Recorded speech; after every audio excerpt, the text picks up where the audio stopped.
Today we have the 2021 Skoda Enyaq.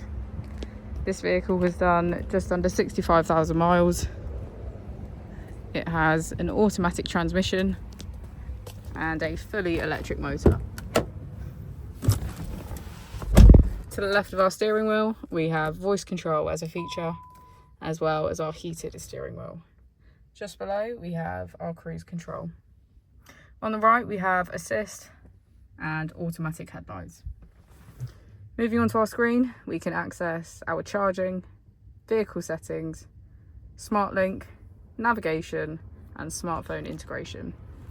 If we put the vehicle into reverse, we can see that it comes with a parking camera with front and rear parking sensors.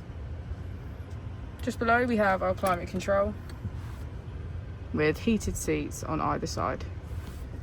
As we go into the back of the vehicle, we can see that it has a full leather black interior.